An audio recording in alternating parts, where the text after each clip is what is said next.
Today we're comparing two off-road ready family SUVs, the 2024 Toyota Sequoia TRD PRO and the new Land Cruiser First Edition. Which one of these is better? We're going to check out all the features, take them for a drive, and then put them to the test. Right now on Driving Sports TV. If you had $80,000 to spend on a new family-friendly SUV, would you go with the off-road ready 3-row V6 powered Toyota Sequoia TRD PRO? Or would you go with the slightly smaller Land Cruiser First Edition with advanced off-road capabilities and it seats 5? In this video, we're going to take a look at how they're alike, how they're different, and which one is the better buy. The Sequoia we have here is the 2024 TRD PRO on loan from Toyota. It has no extra options from the factory. Price as you see it here, $80,560 US, including destination. The 2024 Toyota Land Cruiser we have here is actually owned by the channel. We bought it as a long-term tester. This arrived with pretty much every option available from the factory, and it also came with some ridiculously mediocre tires. So it's probably not a surprise that I have upgraded the wheels and tires here to Falken Wildpeak AT4W HDs wrapped around 18-inch Toyota alloy wheels. Price that all together and you're looking at about $80,000. Of course, owning an amazing family-friendly SUV is only part of the equation. You actually have to find out where you're going to take it. So that brings us to our sponsor of this video, Onyx Off-Road. To make the most of your next adventure, whether it's in a Toyota Sequoia, Land Cruiser, Ineos Grenadier, or even a Jeep Wrangler, you need to get Onyx Off-Road today. And special thanks to Onyx Off-Road for sponsoring this comparison. You can save 20% on your membership with the special code DSTV. That's an abbreviation for Driving Sports TV.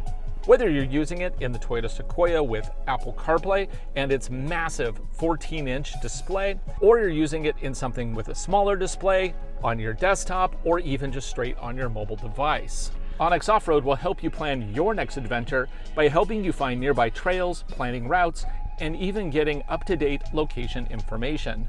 To start your membership, scan the QR code or click the link in the description field to save 20% off your membership and to help support this channel.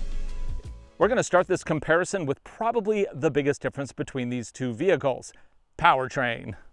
All new in 2023, the Toyota Sequoia TRD PRO is based on the full-size Tundra pickup, so it not only borrows its looks, it also takes its top-spec powertrain. Under the hood is the iForce Max twin-turbo V6 hybrid. This produces a peak 437 horsepower and 583 pound-feet of torque. It is connected to a 10-speed automatic transmission. Four-wheel drive is standard, but the Sequoia only gets a part-time system. That means you have to select either 2- or 4-wheel drive. There is no full-time 4-wheel drive option. It also has an electronically controlled dual-speed transfer case for 4-low. The Land Cruiser has a similar hybrid design, but it's missing a couple cylinders. This is a 2.4-liter turbo 4-cylinder engine with an electric motor sandwiched between the engine and the transmission. Combined peak output is 326 horsepower and 465 pound-feet of torque. The upcoming 6th generation 4Runner will also have the same hybrid available on the upper trims. The transmission here is an 8-speed automatic. But where the Sequoia has a part-time 4-wheel drive system, the Land Cruiser gets a full-time setup with a Torsen center differential. That means you never have to decide between 4-high or 2-wheel drive. It's 4-wheel drive all the time with a 60% rear bias. When you go into 4-wheel drive with the Sequoia, it is a 50-50 split. Of course, the Land Cruiser also has a dual-speed transfer case for 4-low. When I was doing research for this video, I found out that both the Sequoia and the Land Cruiser use the exact same electric motor sandwiched into the transmission. They also have the exact same battery. The electric motor produces up to 48 horsepower and 184 pound-feet of torque all by itself. And the battery is a 1.87 kilowatt-hour unit. So given part-time system with more power or a full-time system with a little less power but still pretty quick, my personal preference is with the Land Cruiser.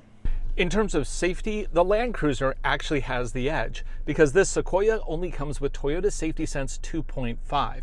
The Land Cruiser gets the new 3.0 system.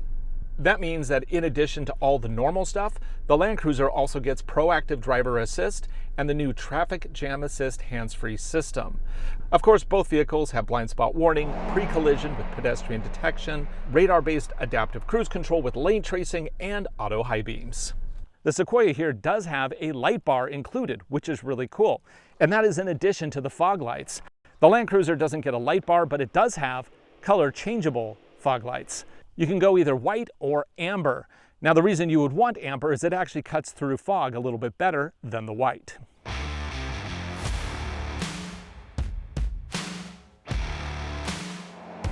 In terms of power, oh yeah! This thing sounds pretty darn awesome. It's that TRD exhaust system that really gives it that low down grunt that just makes it sound pretty epic. Of course, this is a hybrid with a turbocharged 6 attached to it, so it has plenty of grunt, everything from right into the throttle all the way up the RPM range. Also, because of that potent power plant, it can tow a little bit more than 9,000 pounds.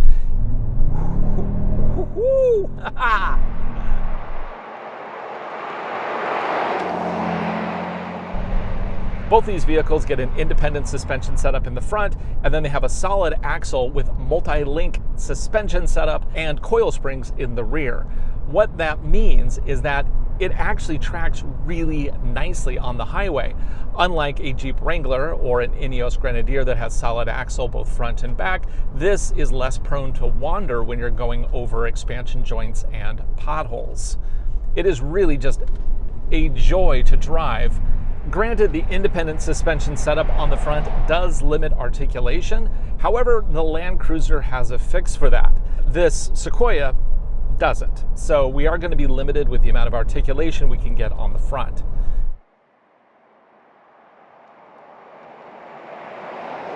So this Sequoia is actually very similar to the setup that we're going to see in the new 6th generation 4Runner, which is just around the corner. I haven't driven it yet. In fact, very few people have, but it is going to use a part-time 4-wheel drive system like this vehicle. Plus, it'll also have a solid axle in the back and independent in the front.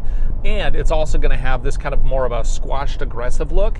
So you're going to have that narrower front windshield, which honestly, I don't think is that great in terms of visibility. Yeah, it looks great on the outside, but from the inside, I just wish I could see a little bit better, especially considering my daily is that Land Cruiser, and the Land Cruiser just has fantastic visibility.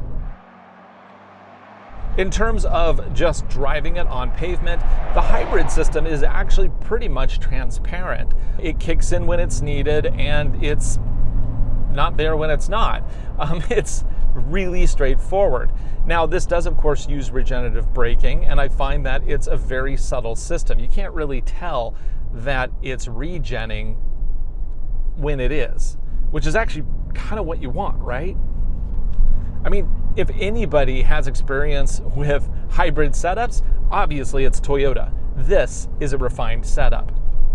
Now, I can't tell you what I'm getting for MPGs because driving for filming is not the same as normal everyday driving. With this vehicle, I'm constantly stopping, starting, accelerating. This is just not your normal commute. However, the combined EPA estimate for this truck is 20 MPGs. And yeah, it's a big vehicle with a massive amount of towing capability. That's kind of what you get. And compared to the vehicles from just a few years ago, it's actually really good. We do have different drive modes here, and the drive modes effectively just set up the throttle control and the steering feel. And that's okay, because we have enough other stuff we can play with when going off-roads that we're not going to use drive modes. We'll more likely use MTS, which is the multi-terrain select system for off-road situations. But on the street here, we get Eco, Normal, and Sport. Sport is obviously the most aggressive. Woohoo! And it also tightens up that steering wheel. If you want a tighter, heavier steering feel, you're definitely going to want to dial it into Sport. And yeah, unfortunately, you do have to reset that every time you get in the vehicle. Now let's try a 0 to 60 and see what this brute can do. Now, this is unscientific because this isn't a perfect level road, but it is pretty close. So, complete stop, and I'm not going to pre-charge or anything. I'm just foot to the floor. 3, 2, 1, and go. Little lag there for takeoff, and boom, now we're picking up here. And 60 at 6.35 seconds. Honestly, anything under 7 seconds is fast. And when you especially consider the size and capability of this vehicle, I think that makes, that should make anybody happy.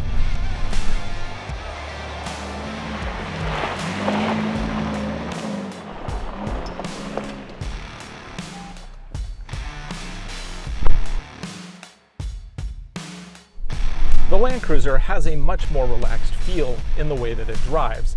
The suspension just feels generally softer, and this steering input is definitely on the lighter side. But one of the things that I love about this Land Cruiser is the fact that it has a Torsen center differential. I can't speak enough to that. The fact is, it is four-wheel drive all the time. And then when the going gets tough, like we'll see a little bit later, I can lock that center diff and it'll effectively be just as good off-road as the Sequoia, if not better. But where the Sequoia has to be either all rear-wheel drive or 50-50 split, this vehicle is a 40-60 nominal split. That means that it is a rear bias, but still has that four-wheel drive grip wherever I go. Maximum towing capacity on the Land Cruiser is 6,000 pounds. If you do need more towing capacity and you like this size of vehicle, you can always jump up to the Lexus GX, which actually costs pretty similar to this one, but it comes with a twin turbo V6 and slightly larger brakes. That gives it the capability of towing up to 9,000 pounds. Yeah, on par with that Sequoia. So of course, steering is light in this, but if you want to firm it up, you can always switch your drive mode to sport, and that will give you a little bit better feedback in the wheel and make the throttle pedal a lot more aggressive. Not only that, it will also use the battery electric part of the system more. So you actually get more punch all the time wherever you go. It really feels like you're uncorking the full potential of this powertrain in sport mode. But obviously, that's not going to be ideal for MPGs. And it's not necessarily the fact that it's in sport mode that's bad. It's the fact that you're going to be stabbing that accelerator pedal all the time. Example, boom. It's pretty good. Obviously, you can tell this doesn't sound like the Sequoia. The Sequoia being a TRD, it's brash, it's brutish. This one, it's a lot more college professor feel, you know? It's getting there in comfort, in style, with excellent visibility, and of course, just really, really good capability off-road. This vehicle, for me, is almost the perfect vehicle. The screen sizes are just right. I don't need a massive 14-inch display. I like the gauge cluster and the fact that I can just configure it in so many different ways. It's kind of ridiculous, and I feel like every week I'm going with a different setting. Right now, I'm going with the fairly plain setting with no gauge clusters, but what that does is it gives me the option to add these little widgets. So I have turbo boost on the left, electric on the right, MPGs on the left in the widget, and then it'll give me music on the bottom right. Stab the throttle, and it just manages electric and gas so easily. Yeah, I mean, it really is just a fantastic setup. And of course, I don't have that like start-stop stutter that you get with a traditional start-stop system attached to a petrol-only engine. Because this has the electric side of the powertrain, yes, everything shuts off when I come to a complete stop, but then it accelerates immediately. There's no like stumbling waiting for the motor to get started, because this is, of course, a hybrid, and that's how it's designed. Now let's see what this will do in a 0 to 60. Like the Sequoia before it, I'm going to use the exact same section of road, and I am going to go into sport setting. It's gotten a little sunnier out, but it's still about the same temperature. Okay, complete stop. And I'm not going to preload or anything. I'm just hitting the throttle. 3, 2, 1, go. Okay, 314 on the 0 to 30, and 8.67, 0 to 60. Not very fast. And that's because this isn't a very fast vehicle. It has power because you need power for off-road, and you also need power for towing. But for 0 to 60 sprints, yeah, this isn't the vehicle to get. It isn't.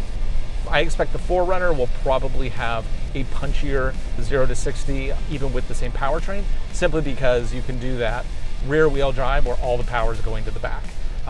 And of course, it comes down to gearing. What's the gearing going to be like? Don't know yet. On the outside, the Sequoia just doesn't look like that much bigger of a vehicle than the Land Cruiser. But then you get behind the wheel.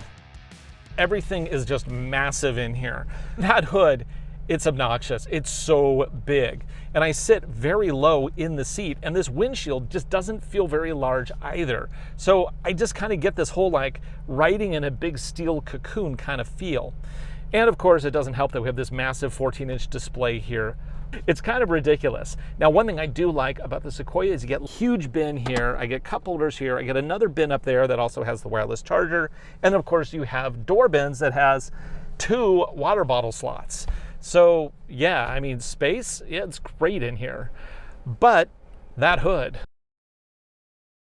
The Sequoia TRD Pro here does come with standard second row captain's chairs, which my kids love. The third row technically seats 3. That's how they get 7.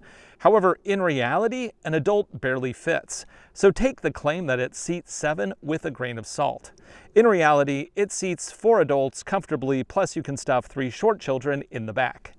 There are vents and USB-C power in the third row, so that's at least nice. What we have back here is my least favorite feature of the Sequoia, and that is the hybrid battery bump with the non-removable third row mounted to it. Because of this third row, the floor here is just ridiculously high when you move the shelf up to make it level. I mean, look at that. It makes it very difficult to use this for cargo. The Land Cruiser has the same battery bump, but because the Land Cruiser here in North America only comes with 2 rows of seats, this is a much more useful area. And though the second row doesn't fold flat, you can fill this in with a simple platform, and then you could actually sleep back here if you wanted to. Also, back here we do get a AC power inverter, but it's only 400 watts when parked and 100 watts when moving. The Land Cruiser, yeah, it's 2400 watts, much better. Both SUVs do get aircon in the second row. Up front, the Land Cruiser has an optional cool box, and it is absolutely amazing. This is not an option on the Sequoia. The Sequoia and Land Cruiser do run basically the same software on their infotainment systems, so they both support wireless Apple CarPlay and Android Auto, as well as maps, music, and more. Both vehicles also have wireless charging pads. The front seats are good in both vehicles. They are adjustable with cooling and heat. The Land Cruiser, however, also gets a lower leg support in the first edition trim, which is a very nice luxury touch. Payload on the first edition is 938 pounds. It's slightly reduced over other Land Cruisers because of the extra weight of the rack, sliders, and other accessories. The Sequoia TRD Pro has a max payload of 1,292 pounds. Payload is always inclusive of the driver, passengers, and all cargo, so plan your loads accordingly. For comparison, both the Ineos Grenadier and the Land Rover Defender have max payloads of about 1,800 pounds each, significantly more than either the Land Cruiser or the Sequoia. The Sequoia TRD Pro does include some really nice 18-inch BBS alloy wheels wrapped in a mild OEM version of the Falken Wildpeak AT3W tire. It also has Fox shocks with remote rear reservoirs and a rear locker. Plus, it has Toyota's multi-terrain select and crawl control systems. Underneath, you do get a TRD branded skid plate. The side steps are mounted to the body, so you cannot use them as sliders. Ground clearance is officially 9.1 inches. Approach angle is 23 degrees, departure 20.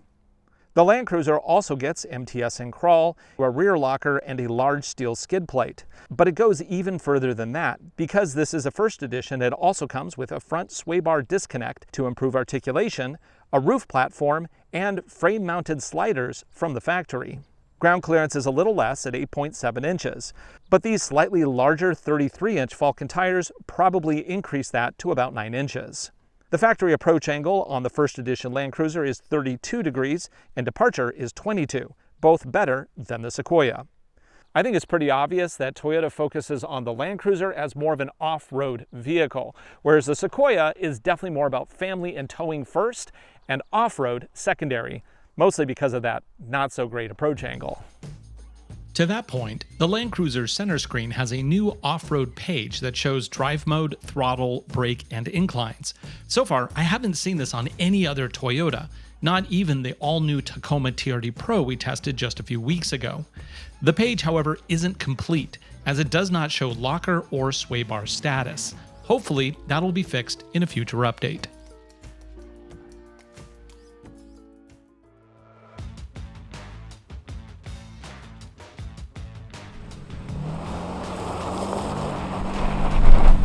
Let's see how this thing feels on a fairly rough climb.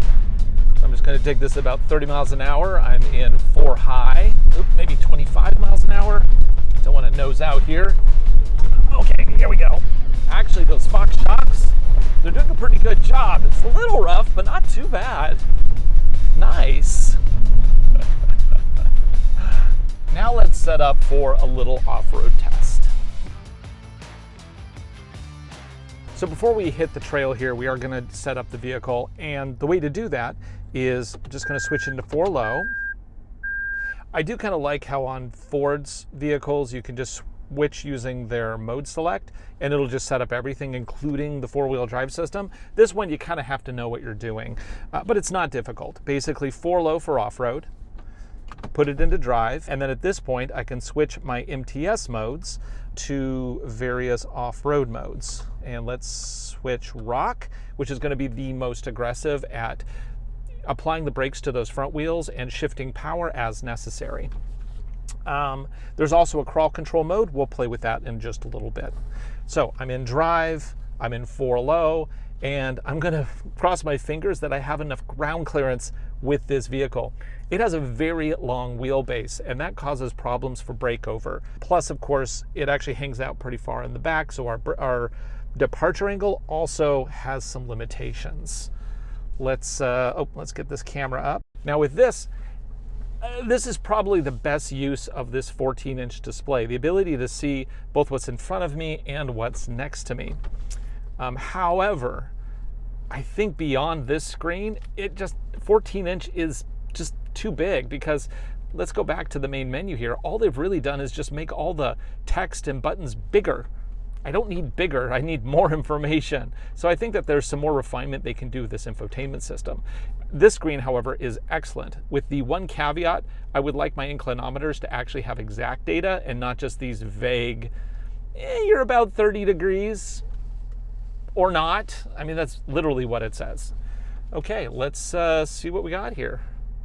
Start rolling down. Now I'm going to try to keep my wheels over those rocks on the right, because they will help kind of elevate the vehicle. I'm going to listen for any grinding. Now we just have side steps. We don't have any sliders, so we need to avoid sliding on them.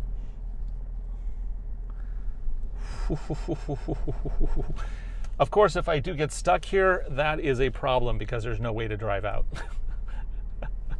Maybe I should have thought this through a little bit better first.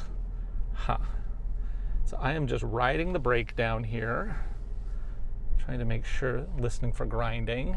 This is really just a test of clearances at this point because gravity is pulling us down. Ooh, we're going to be close on that front nose. Okay, let's see how close we are. Put that brake on. Okay, let's see. Well, our brake over there is pretty good. Let's check that front. Oh, that's really close, but I think we're going to start lifting, so I think we'll be okay.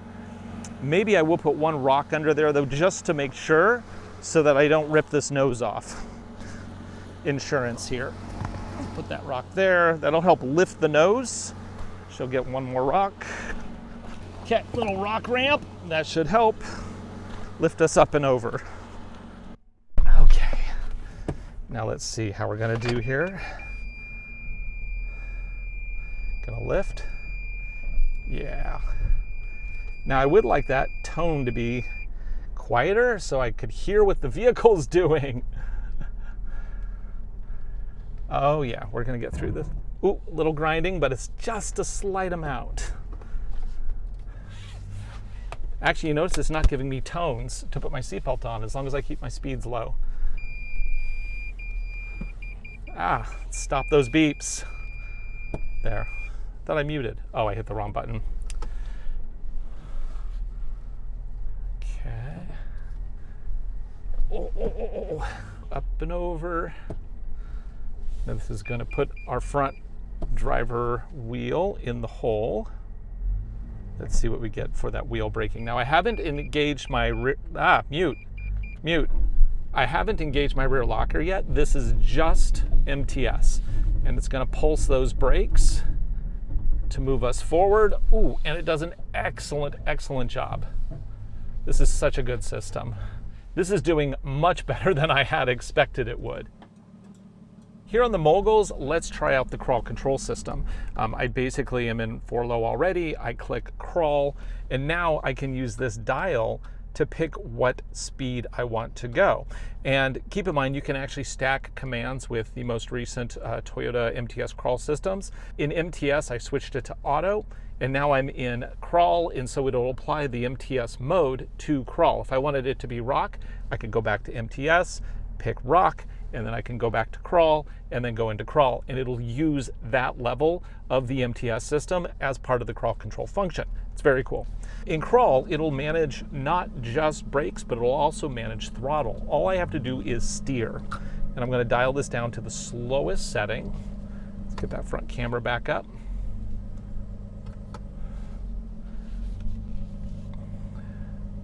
And we'll see as this dips a wheel down, the wheel's getting lifted up. Now I have not locked that rear diff yet. I can do that at any time. But we're looking for articulation, power transfer. Yeah, it's doing an absolute stunning job. Now how's that front articulation looking? Because this has independent front suspension, but it has no means of, it has no way to increase that articulation. There we go. Okay, got through that, super easy. Now let's see how this does with the sandbank. Okay, now at this point, I'm just gonna crawl up here. Now I'm gonna go ahead and turn crawl off. I'm just in MTS mode. And I'm gonna align this so I can get as deep as possible. Really drop that passenger side wheel. Drop that passenger side wheel here. Go into the dip. Whoa, really lifted that back wheel up. Let's go back and see that again. Whoa, right there.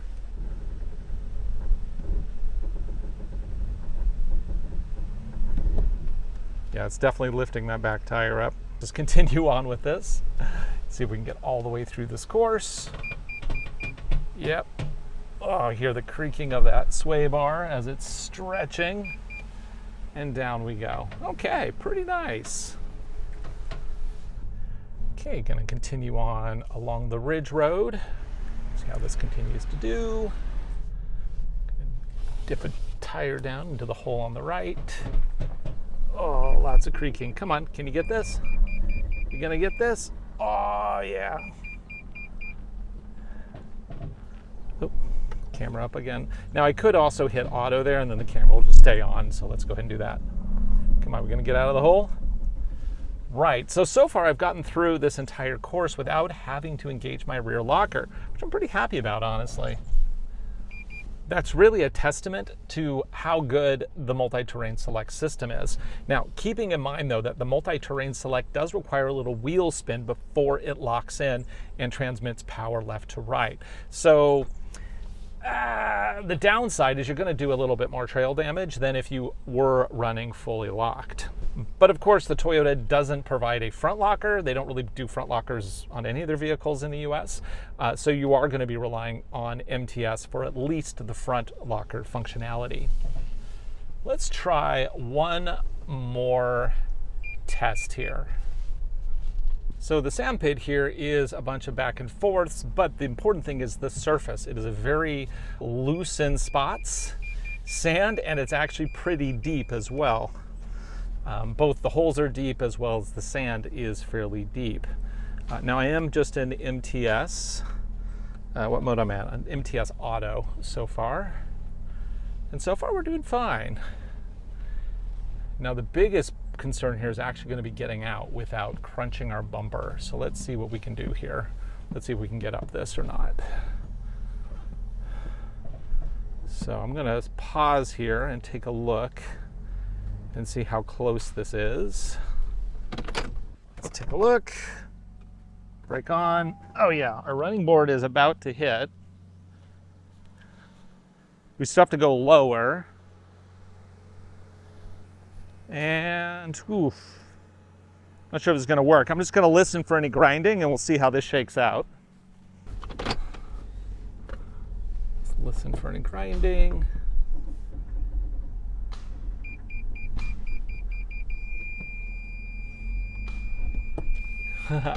I don't know, man. I don't know if that nose is hitting or not. But we are definitely almost on those sideboards. Oh man, that is hitting. And we aren't going to be lifting quite yet. So that will rip that nose off. Oh, it is going to start climbing real soon though. Okay, I'll give it just a little bit. Do I have an inch here? I don't really have an inch. Nope, I don't have enough space. Okay, that is too close for comfort. We're not going to make it up without absolutely munching the nose on this thing. So approach angle, not satisfactory. Now the nice thing is that MTS actually does work in reverse. Stop those beeps. So if we have trouble getting up stuff, going backwards, no big deal. Woohoo!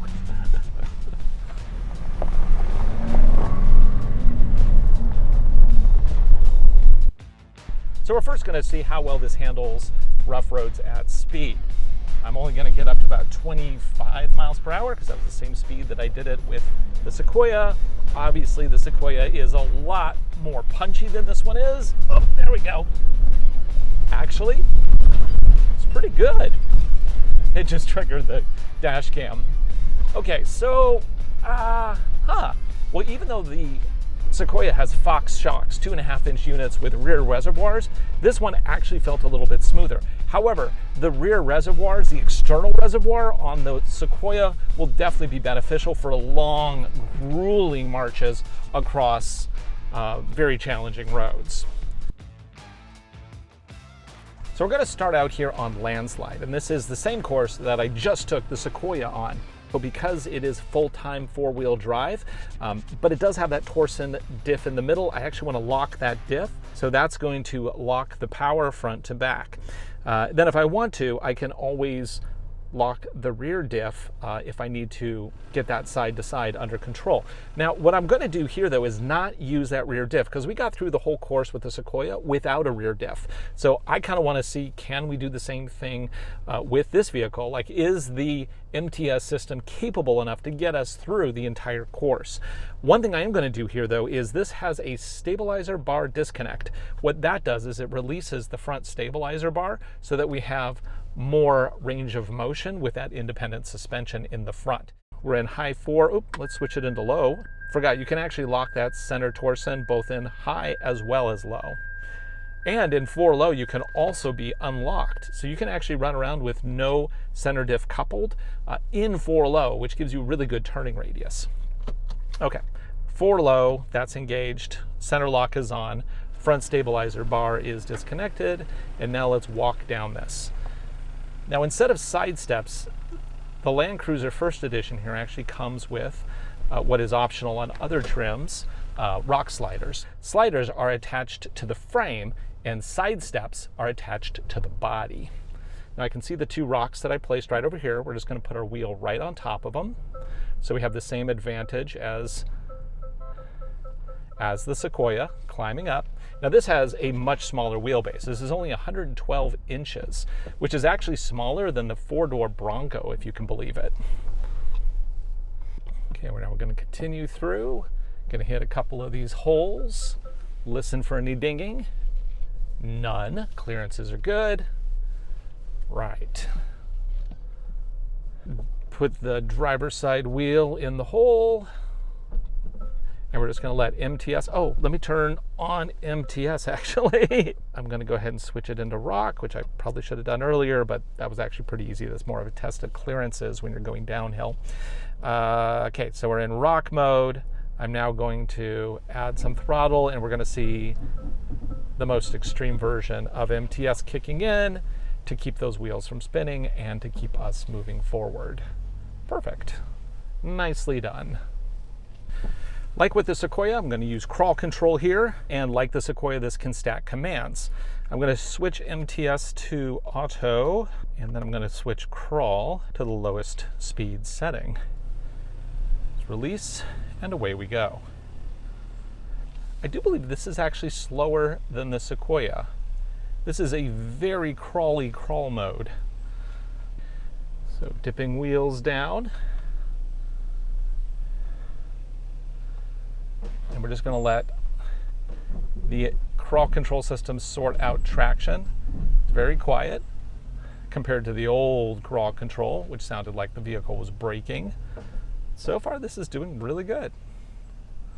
Okay, up and over. I'm going to try to put my wheel all the way down in the hole over there. We can see how this disconnectable sway bar gives us more range of motion. Of course, the important thing is to put your wheels on the ground. That is first and foremost the thing you need to do when you're going off-road, is you need to have your wheels on the ground. If your wheels aren't on the ground, you're not going to be putting any power down.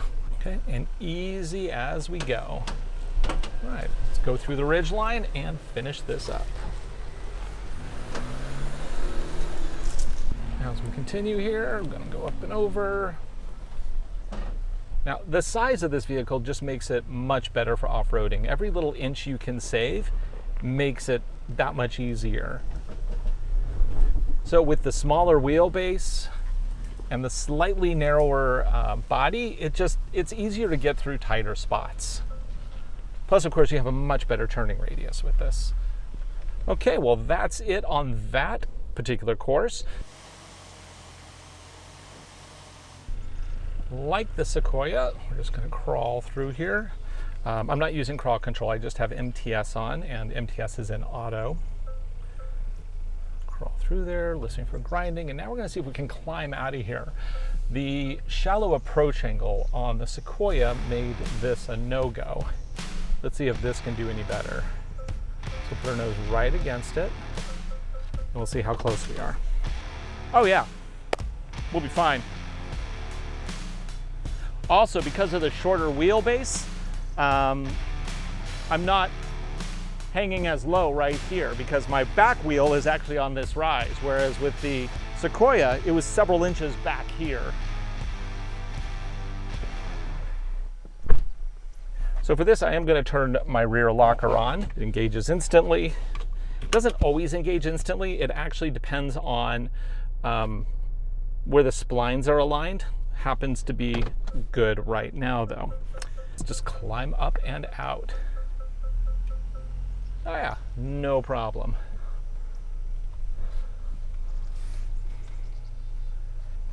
And I'm also going to disengage that center coupler.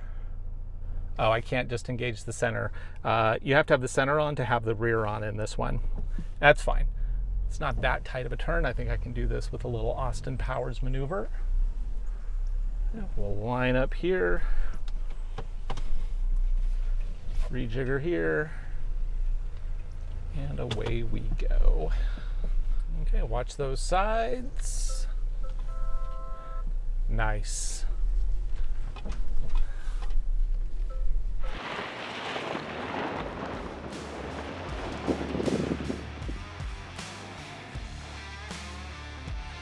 Now that I've had a chance to drive these both back-to-back, both on-road and off, it's time to come to a conclusion. The Sequoia TRD Pro is big, powerful, and it looks great. The Land Cruiser is a bit more conservative in its design, but it's also more economical with an EPA combined rating of 23 miles to the gallon compared to the Sequoia's 20 combined. My biggest complaint about the Sequoia is something that I've complained about since the first time I drove it, and that is the third row cargo area. With those seats being non-removable, it really makes this a non-starter for me. If I'm getting a big SUV, I want to have big storage capability. This doesn't deliver on that.